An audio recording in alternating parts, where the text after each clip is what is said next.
Tinotorture na nga ng gusto si Marcel ay hindi pa rin siya magsasalita. Mas gugustuhin pa niyang mamatay kaysa isuplong ang kanyang kasamahan dahil hindi siya katulad ni Dado na kayang traidorin ang kanyang sariling lahi.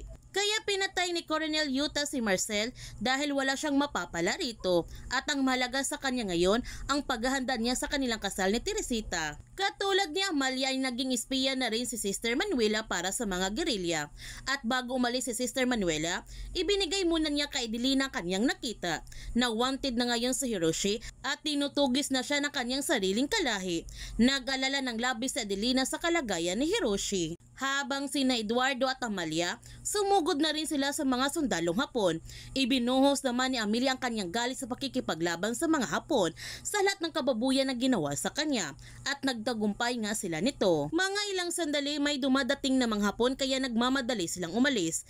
Pero hindi alam ni Eduardo nandoon pala si Teresita at nagkaroon naman sila ng saglit na labanan. Nakita ni Teresita si Eduardo kaya sumigaw siya nito.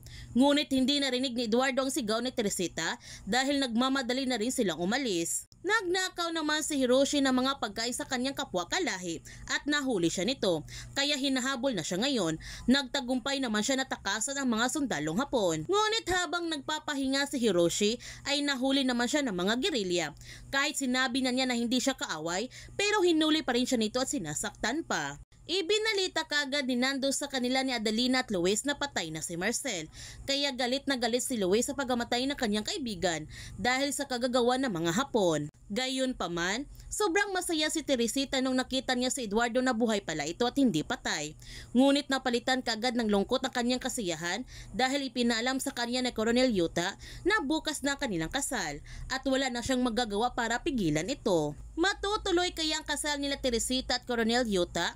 Yan ang ating abangan sa pulang araw.